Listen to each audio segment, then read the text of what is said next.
All right, I'd like to introduce Jackie Fletcher Johnson.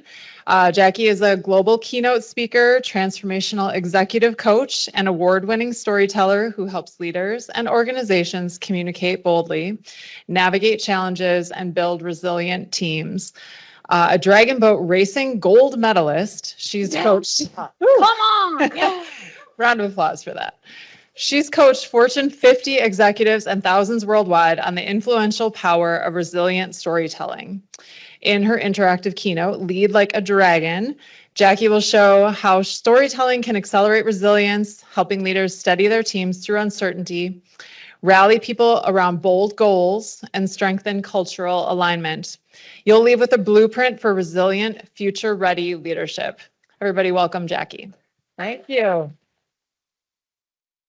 Thank you, everybody. I can't stay behind podiums very easily, so I'm going to move around a little bit.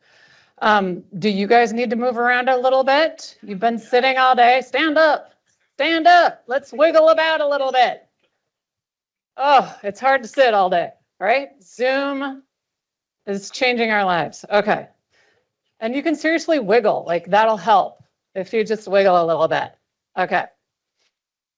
And I'm doing that on purpose because I want your attention during this next talk. Okay, you can have a seat. Thank you so much.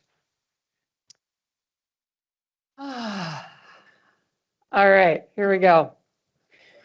So Linda, thank you for inviting me to do this. I'm really excited to be here. I know the speaker that will be here tomorrow, Jamie Tates, who is incredible. You're going to love her as well. And so as Lori said, I have done a lot of work with big organizations. I'm a communications strategist, basically. And so today I wanted to take you to a different place than I normally take groups because, you know, for decades, I have taken groups into how do you tell stickier stories?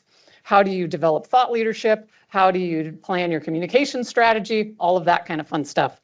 But I had an experience recently that I wanted to share with all of you because it made me really understand something even deeper about story, which relates to resilience and it relates to leadership. How many of you are leading teams right now? It'd be great to know that. Okay. A lot of you. How many of you are interacting with other people in the company? Okay. Okay, cool. All right. So everyone, right? So I heard Linda say, how does this actually help? What do we do? And what I heard, the missing element there was story. Because story is, in my view, the most powerful tool we have.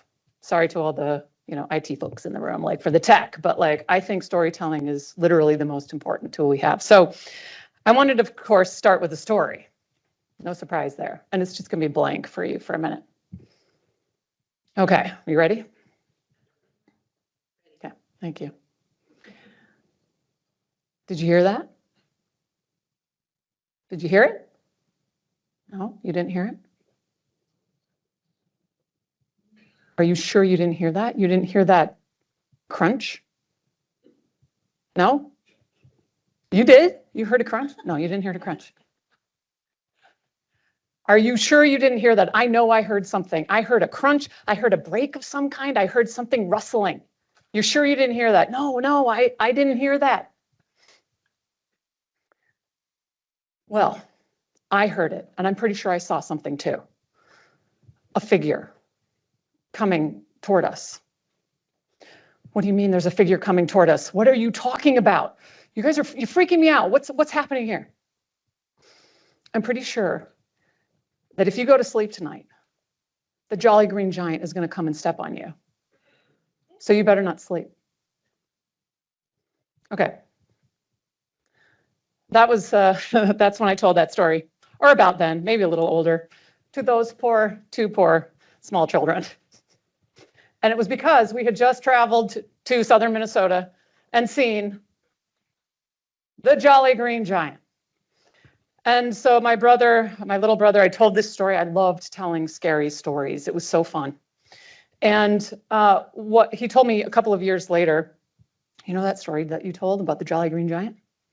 I literally stayed up all night waiting for the Jolly Green Giant to come and step on me. And I was terrified. And I blame you. But that was a moment where I was like, oh my gosh, the power of storytelling. How powerful are stories? Oh my gosh, right?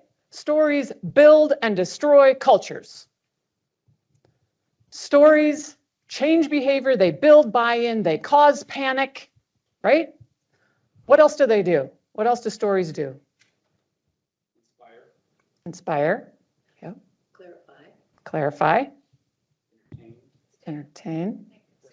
Stick. Brainwash. Scare you. Persuade. Put you to sleep. I'll put your kids to sleep. Yeah, that too. That too. You tell nicer stories than I did. Yeah, thank you. The stories are the human brain. It's how the human brain works. We are storytelling machines. And so we're going to talk about that a little bit. But so you can see I work with a bunch of big brands. I train thought leaders in how to tell really good stories.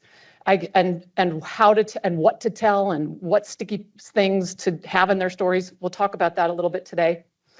But this is really what it all comes down to. Stories are really contagious, right? Because they're firing the mirror neurons. So when I was telling you that story about the crunching and stuff and the figure coming toward us, you were seeing your brain was lighting up in the very same places that my brain was lighting up. So they're super contagious. And one of the reasons that stories are really contagious is because they trigger emotions, and emotions are uber contagious. If you literally walk by someone in a museum and they smile at you, you won't know. You won't even have noticed that they smiled at you, but you will feel better all day. Super contagious. Okay. So stories can impact everything. Your emotions, your behavior, your physiology. So we're going to try a really quick experiment. You guys game for that? Okay. You don't have to, you can if you want to. If you want to stand up, feel free, but you're going to have to, I'm going to ask you to close your eyes. Okay. Yeah, I mean, you might have to, it'll be a balance challenge if you do that. Okay, so just close your eyes for a second if you're cool with that. Maybe take a couple of breaths, which tells the nervous system, hey, calm down. And I want you to bring into your memory a moment that was kind of stressful, a moment that left you really challenged. And I want you to go there in your memory. I want you to think about that specific moment, the details of the moment. Who were you with? Where were you? What did it look like? What were you wearing, if you remember that? All those sensory details. And I want you to remember what it felt like.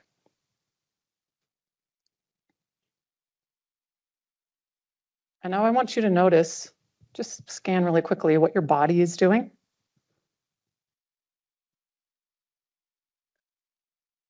Mm-hmm. Yeah, shout it out. What do you notice your body is doing in this stressful memory? Tightening up. You're bawling. Yes, not crying, but like bawling into a ball. Yes. Yep. Teeth are clenching. Mm-hmm. Anybody got the shoulder neck thing going? Anybody's breath way up here? Start panting. Okay, scratch that. Wiggle, wiggle, wiggle. When you wiggle, the nervous system resets. Okay, now let's do it again. Close your eyes. Now go into your memory and pull on an awesome moment, one of the best. Remember it. Go there in your mind. Remember what it looked like, felt like, smelled like. Where were you? What did you hear?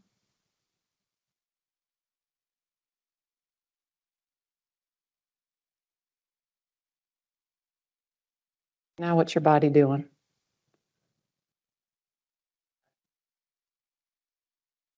Mm-hmm. Relaxed, smiling, big. Okay. Anybody get like warm feelings, here. Yeah. Okay.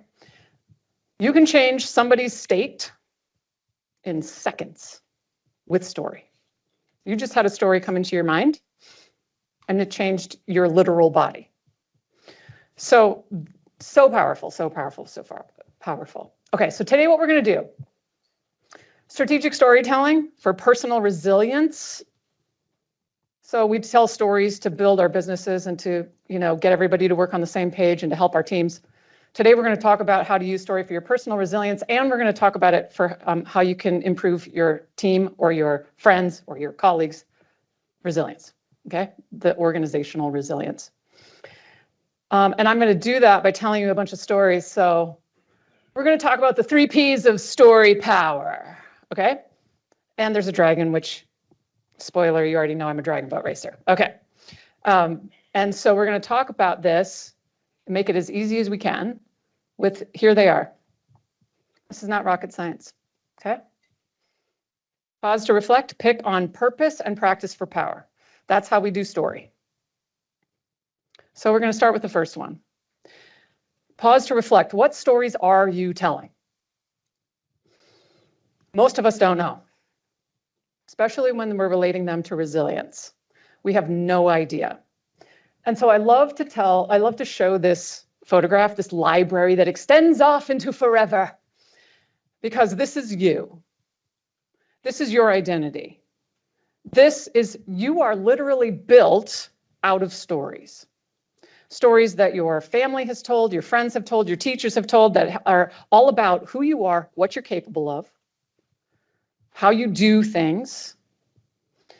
And you see how at the bottom there's all these books that are lit up by the sun? Those are the stories you know. Those are the stories that you know are operating somehow. Those are your legends and myths. One of my legends that I don't remember this moment, but my family has told it over and over and over again. My dad had one of those shaving kits with the soap stuff and then that brushy thing and then a straight razor. And I thought my dad was so cool. I'm an eldest daughter. And so he would do this every morning. And so one day when he was somewhere else in the house, I was about 4, and I went into his bathroom and I did what I had seen him do, and I just put it all over my face, and then I cut the heck out of my cheek. And so blood was dripping down my face, and I start screaming and crying, and my dad comes running in. He's like, "What happened? What happened? Are you okay? Oh my gosh." And I ignored him completely. And I went over here I had this rocking horse, like this huge rocking horse, this big plastic one. And I started rocking on that horse all by myself. I didn't want him to touch me, stay away from me. I can do this myself. It became a legend in my family. Jackie doesn't need help. Jackie's independent. Jackie is strong and capable. True. And also it's kind of hamstringed me a little bit, right? Because this is an identity that has grown up over time that has not necessarily served me really well in business. It has not served me necessarily well in other places. So there are also these stories so let me finish that thought, which is we need to look at our stories and say, do I want them to continue to influence my behavior? Maybe, maybe not. There's other stories that are off here on the side that are in the dark. And those are stories that are operating that you have no idea that they're operating, but they are your operating system underneath everything.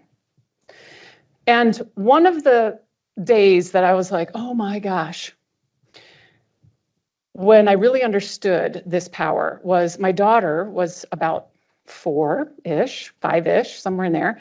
And she came running into the kitchen and she said, "Mom, do you remember that time we went to Walt Disney World and I rode the teacup ride?" And I said, "No, we've never been to Walt Disney World. You have never ridden the teacup ride."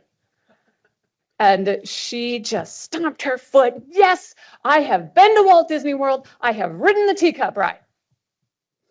And I had this moment of like an out of body parenting moment where I looked at this kid And I said, I wonder if this is going to be one of those moments where the story she starts telling herself is, my mother doesn't believe me. And so, like any good dog owner, I distracted her. And I was like, hey, look over there. And she went off and did something else. A couple of years later, she came running back into the kitchen. So weird. It was the kitchen again, but I was in the kitchen. She comes running back. She was about 6. She goes, Mom, I've never been to Walt Disney World. I have never ridden the teacup ride. I was like, how in the world did you figure this out? So she brings me into the living room. We had this ancient VHS player and tape that my daughter had watched when she was 1, 2 years old. And she put this movie in, and it was a Disney movie with an ad for Walt Disney World at the beginning with the kids riding the teacup ride. She had implanted this as a memory. And she had told herself a story that, oh, I did that. I was there at 2 and 3 and 4 years old. Unbelievable. So when that happened, I was like, oh my goodness, what's over here for all of us that we have no idea is operating? And when really challenging things come up, that's the stuff that gets triggered. That's the stuff that starts running our behaviors at work and in our relationships. Yeah? Okay. I'm completely ignoring all of my slides. All right. You're more interesting. Thank you. I appreciate that. So I wanted to also do a little bit of like storytelling, resilience, and also some story skills at the same time. So we'll see if we can do all of those things at the same time, okay? We live in a world where we can do this, I know. So story skill number 1 is to be a super spy.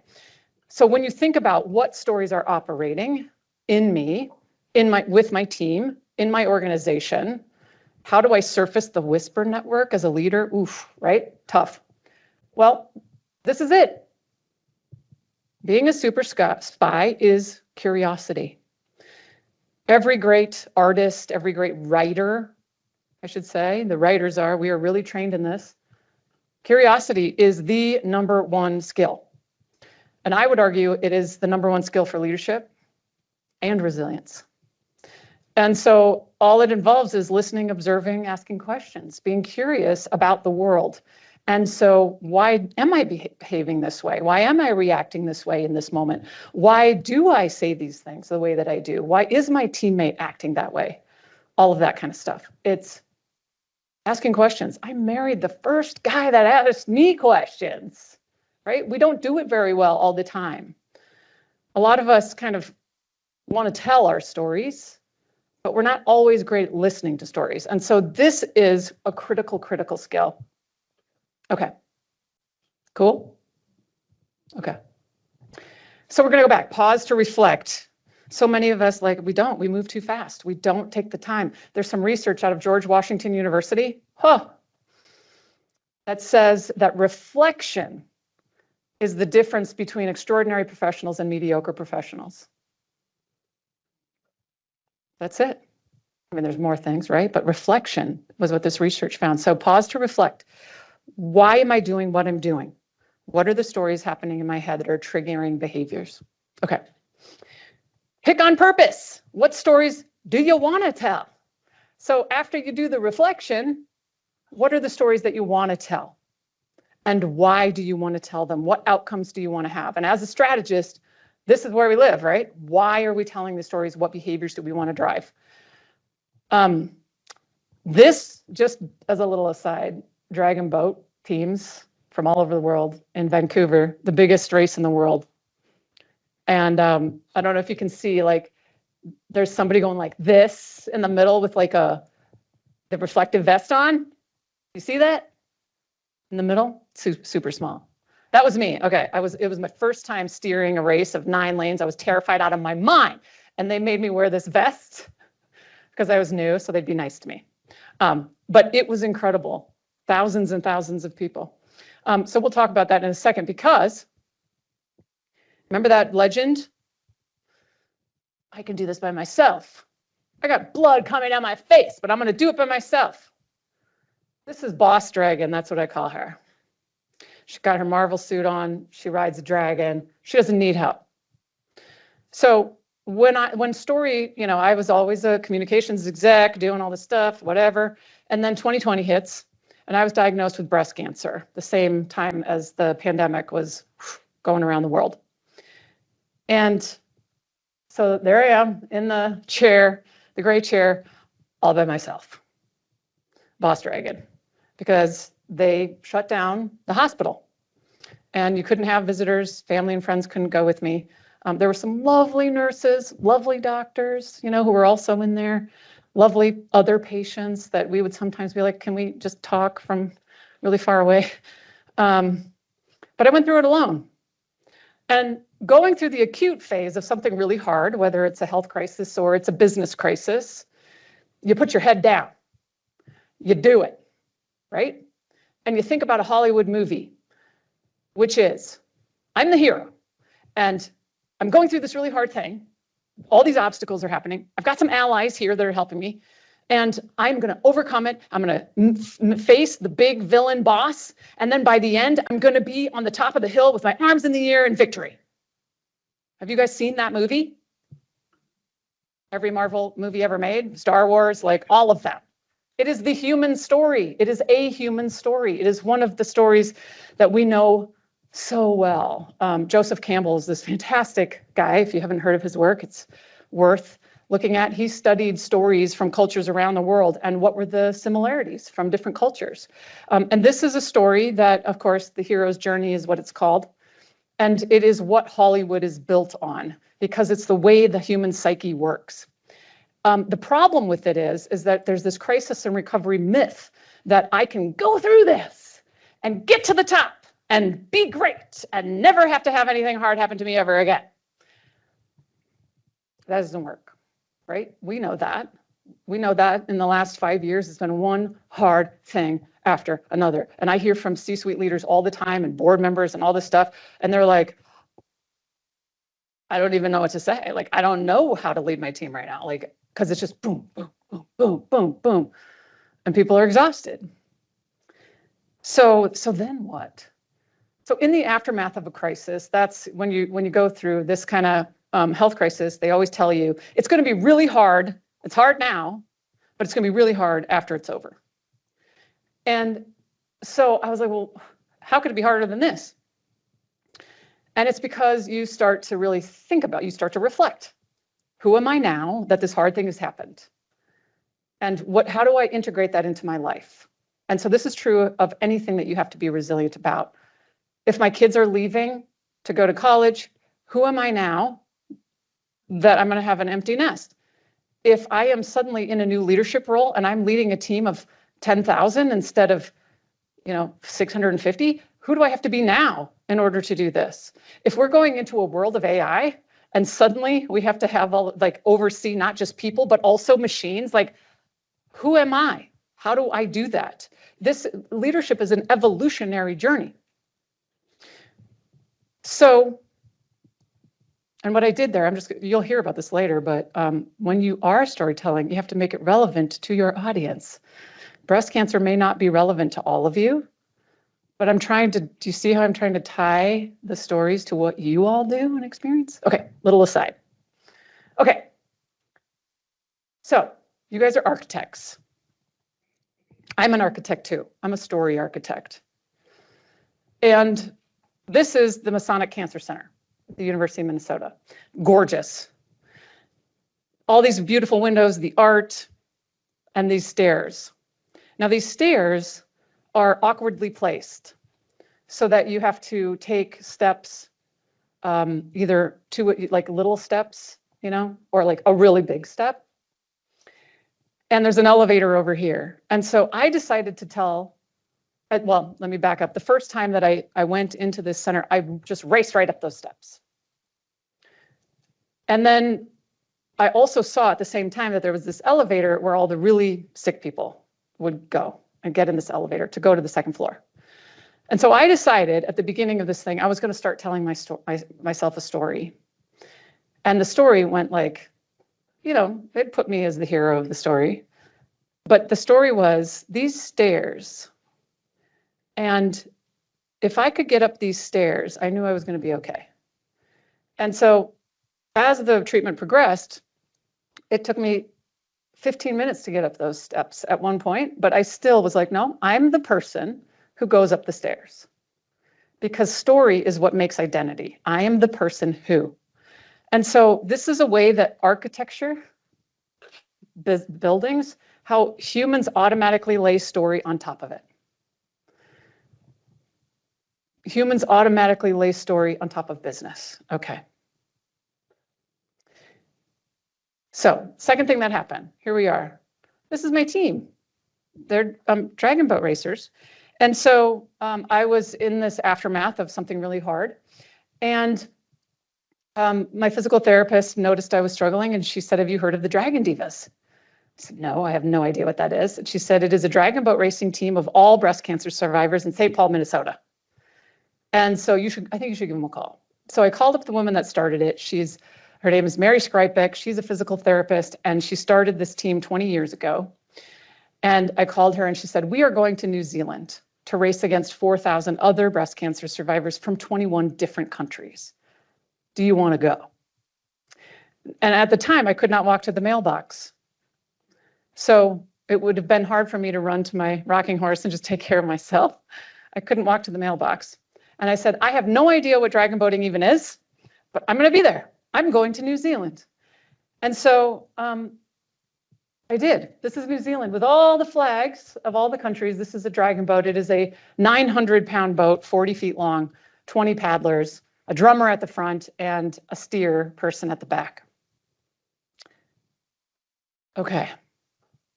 So I chose to start telling this story about my strength. And it was no longer the boss dragon. It was now a member of a team. And a member of a team that was supportive. We'd all gone through the same thing. And we don't do community as well as we used to. And so I think, I was feeling isolated and in my basement and all by myself. And I was waiting to get onto the boat because I joined in the winter in Minnesota. And we have this app, and it's a team app. And I started to watch the chat in the app, and there was a young woman who could not have children of her own because of chemo. And she and her husband had just gotten approved for an adoption of a brand new baby. And they went to the hospital the next day after the approval, and they had nothing. And it was the middle of the formula shortage. And so I watched it, all of these women that I didn't really know. I mean, I'd seen them a few times, said, oh, I'm in Ely, Minnesota, and I found some at Target. Oh, and I'm visiting my grandkids in New York, and I found some formula in New York. Oh, and I'm in Iowa because I'm over here doing this thing for work, and I found some formula at the Kowalskis. I don't know if they have Kowalskis in Iowa.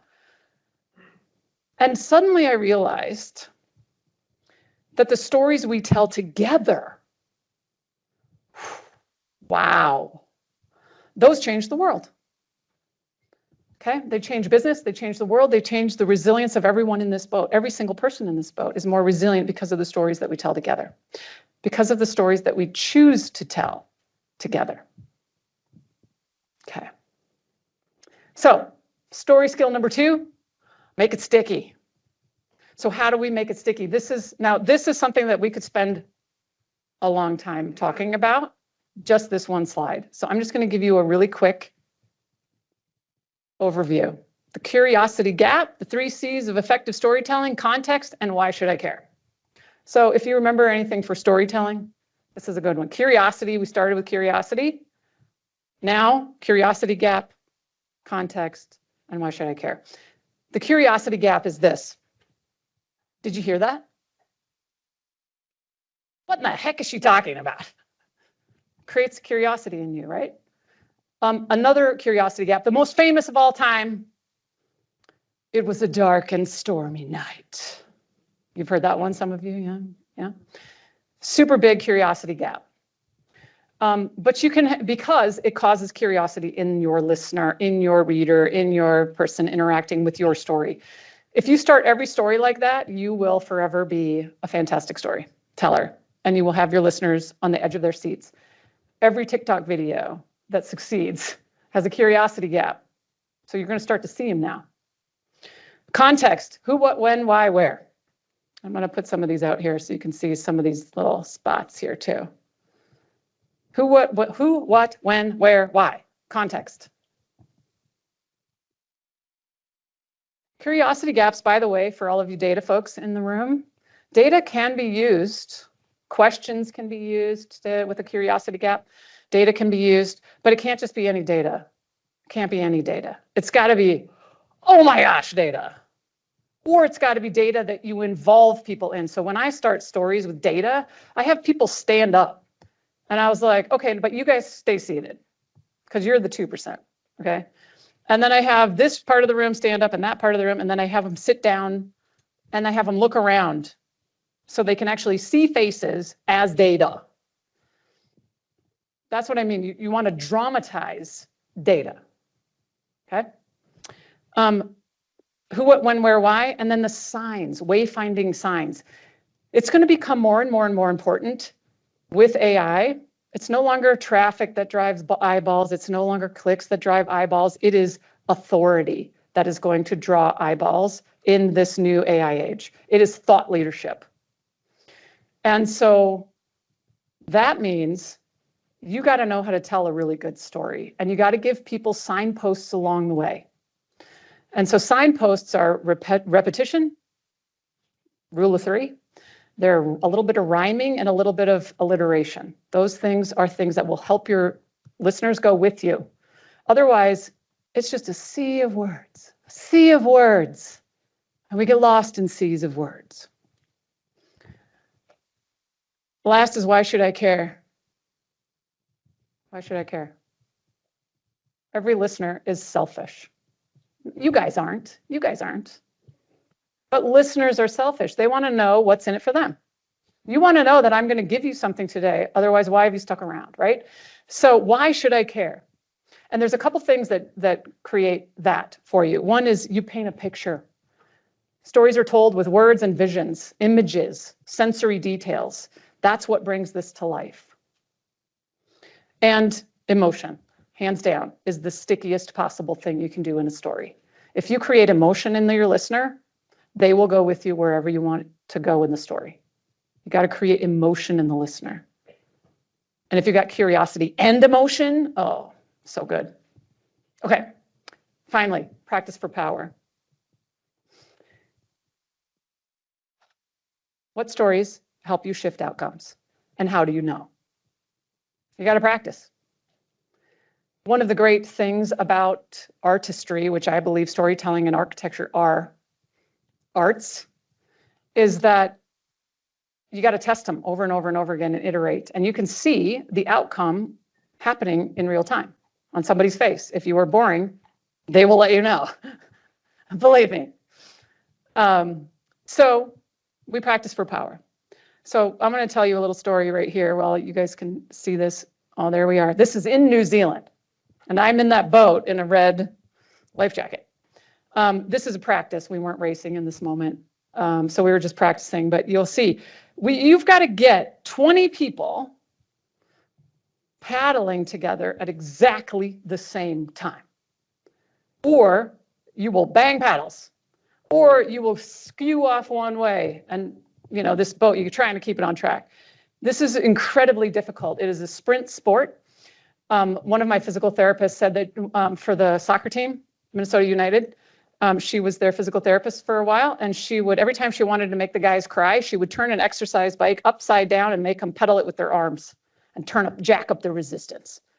That's what this is. This is really hard. And so I have trained, you know, I'm a paddler, I've trained as a steer, like that person there, and I've also now am an assistant coach. So I was coaching one day, and I was sitting at the front of the boat, and I run this exercise with people to help this in unison paddling thing, because it's so hard to do. Isn't that fun? It's just so much fun.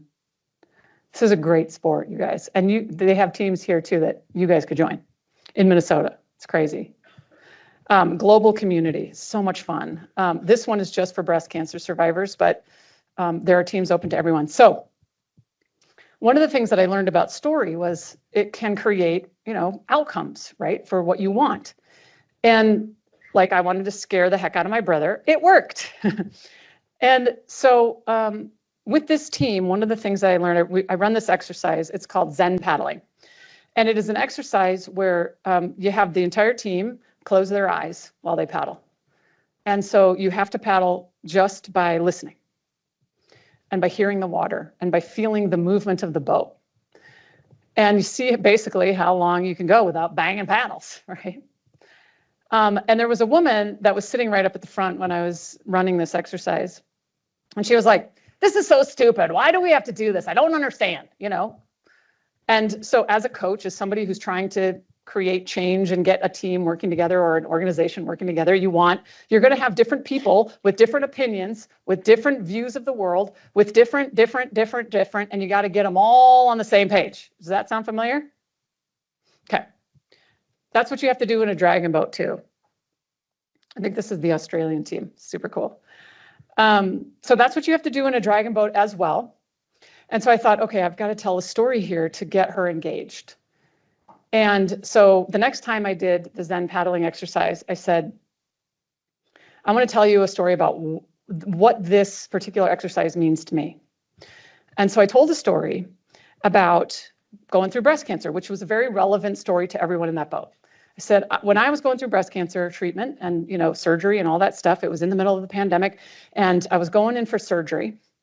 And I had to lay back on this cold metal table with those huge OR lights above my head.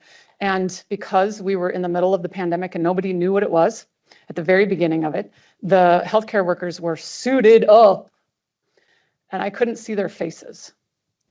And so I remember lying back on that table thinking, these people are either going to save me or kill me. And I have to take a trust fall right now. And so when I said that to my team, I said, that's what you're doing right now. When you close your eyes, you are taking a trust fall into the arms of your team. And so she came up to me afterward, you know, and they did the exercise and whatever, and they got in such great unison. Everybody was just perfect, like perfect. And she came up to me afterward and she goes, now I get it. Now I get it. So that's why we tell stories, right? Is we get people to come together and help people understand, because stories connect strategy and behavior. Cool? Okay. We're at 5:05. I like to stay on time. How are you doing? Oh, time, because we started a little late. And we Okay. don't have our next thing till 6 p.m. at another location. Okay. So if you have a few more minutes, we'd be delighted to hear. Okay. Thank you. Thank you. Okay. I will just finish this up then, because I'm almost there. We're almost at the end. Okay. So here's where this goes. Another example of how story creates changes in behavior. This is one of my loves. Anybody know him? It's not Einstein. This is Benjamin Zander. And he is, I think he still is, I'm not sure if he still is, he was for sure, the conductor of the Boston Philharmonic Youth Orchestra. Yeah, you know him? You heard the name, okay. He's a genius, okay? So he was working with kids. And he would notice something that happened. And we're going to go back to the bawling that was happening over here, because what he would notice is that these kids who are just perfectionists, right? So some of my clients are emergency room docs. If they make a mistake, people die. If you guys, some of you guys, if you make mistakes, hundreds of millions of dollars go away. I don't know what mistakes would happen, right? They can be really big. It's scary to make mistakes. And sometimes people could die. It's scary to make mistakes. So this dude works with young musicians who've been trained to never make a wrong note, ever. And so he would watch them playing, you know, as they're practicing or they're up on a stage, and he would notice the same thing would happen over and over and over again. And they would do this. Oh, and then they would make a mistake, and then they go, and they would bawl. They would do this, which is the universal language for, oh my God. We do it if anytime anything scary happens. Okay. So he was like, And then he would notice that they couldn't play, like they could not play well when they were in this shape, holding their breath. So he said, how can we break this shape? And you can't play well when you're in this shape. And most of us are walking around in this shape right now because the stress of what we do every day gets very challenging. So how do you go from this to wiggling around and being loose so that you can get the parts of your brain back online that actually can see patterns and see broadly in the world and see all those things that you have to watch out for that might be coming around the corner? Well, the thing that he taught his kids is that he told them a little story. And he said, told them some of this, you're going to bawl and we don't want to do that. So I want you to do this. Every time you make a mistake, I want you to go, how fascinating. And the kids were like, that's dumb. I mean, we're like middle schoolers and high schoolers, like, that's dumb. And he said, no, you're going to do this. How fascinating. Because what happens is when somebody does how fascinating, they do what you just did. They laugh.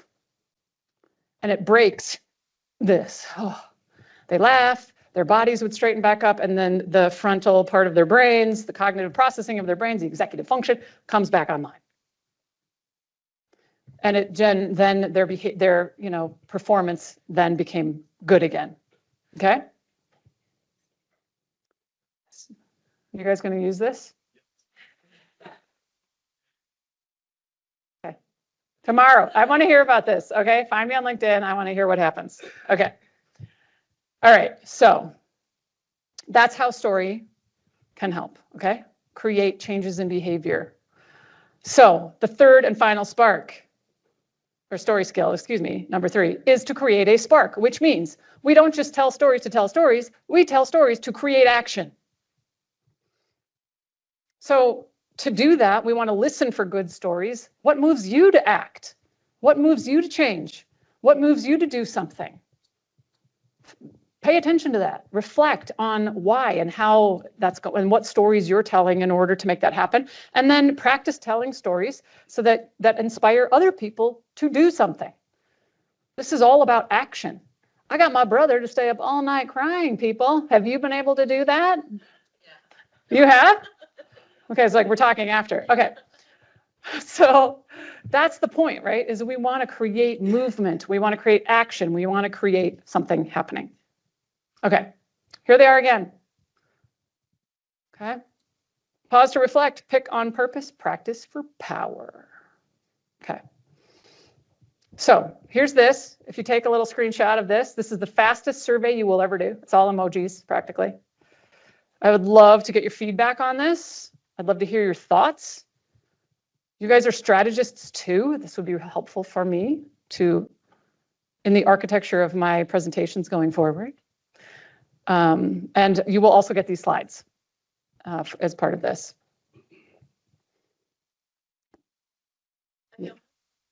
Yep. And planning your enormous events of next week. And yes. But I have a question about curiosity. Please.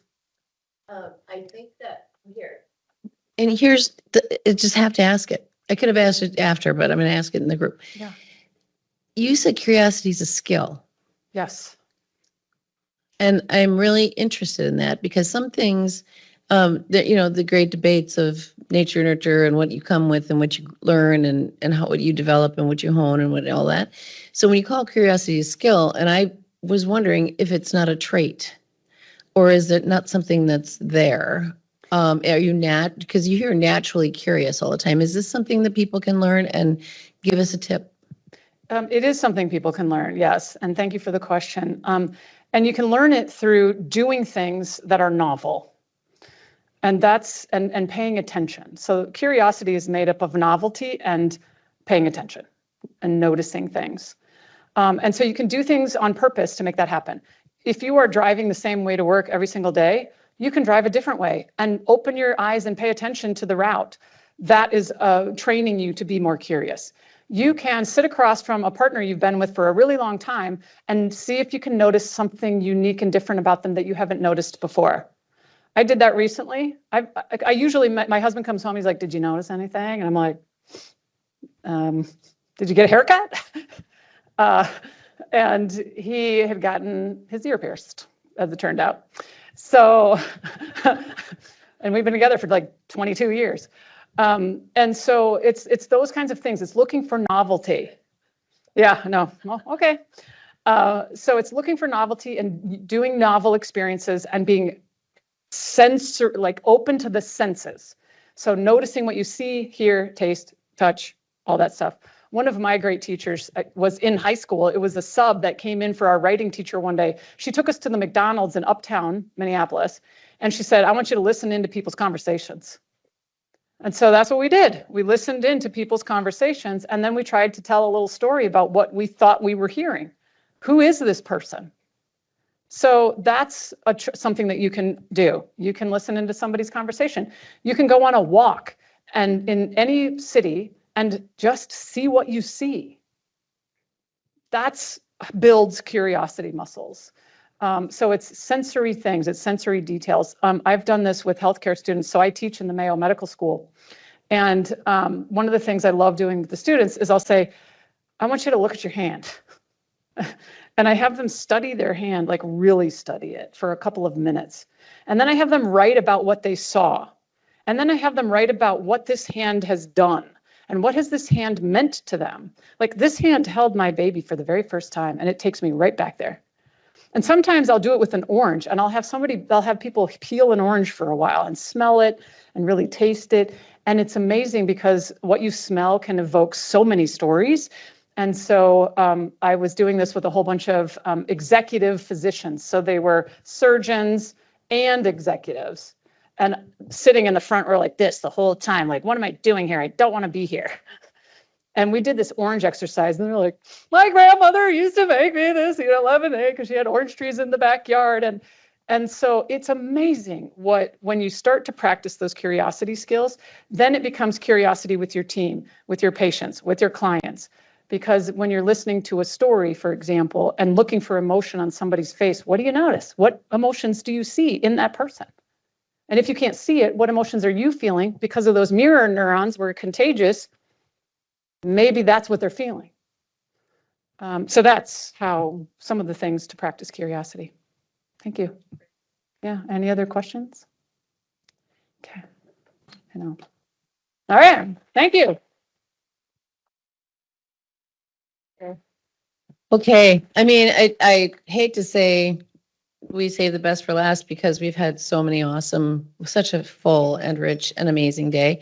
And yesterday too. So we're finishing 2 days and we have another day tomorrow, which we will have. It's like, oh man, so good. Everything's so good. Jamie will be here tomorrow. We'll have Chris Lockhart and Oliver Cronk, and then our Wendy Keene will be joining virtually, I think, and Phil Yanov joining virtually in the morning to talk about the people problem, stuff you'd be interested in too. And then we have some excellent sessions tomorrow. So I really hope everyone, hangs with it till about 2 p.m. tomorrow when we close it up. We're going to go to a party tonight that you're invited to, but I mean, so Jackie, you want to say anything about this, just about Sure. the thing that you're presenting, you're doing your next mission here? Sure, yeah. For a second. So I'm putting on a conference next week. I call it a gathering. It's called the Gateway Gathering and Pitch Fest because I work with so many folks who need more thought leadership. And this is a gathering where it's a pitch fest because they're going to be pitching their big ideas to Monique, the head of content at TED, speakers agents, literary agents, publicists, I'm trying to think who else, entertainment execs. And they're getting up and practicing. And so I've been coaching them for months on architecting their story and their presence and their delivery. And so, yeah, it's going to be really, really fun. And we do a lot of coaching programs for people, both cohort-based. We come into companies and coach folks on architecting story around thought leadership platforms in particular, because that's really what businesses now are going to have their people doing, is to be out there building platforms in a time when that can be really hard and scary and kind of risky. So that's the kind of work that we do with individuals. Super important for us to know because a lot of us have opportunities to, in our companies, speak to the kind of things you do. So, and the kind of things we might need your help with. So really important that everyone knows Jackie. And also just go look into the Heartwood Leadership website and stuff. It's just fun to see and watch your progress and your Substack, which I think you have a Substack. I right? do. That's the link to the Yeah. Substack. That My newsletter. I joined. Yeah. But yeah, super great. I'm so glad that Jamie introduced us and that we had a chance to have you here. Don't be a stranger. So 6:00 at the Weston Galleria, we're hosting a shindig, and it'll be reception, delicious food and beverages and sparkling conversation, as I said in my invitation. We want everyone to come because it's every year we have this conference and we have a holiday reception as part of it. We're sort of still in New Year's zone, so we're doing that. And otherwise, we'll start tomorrow morning at 9, 8:30 breakfast, and similar to how it was set up today. Okay, thanks a million.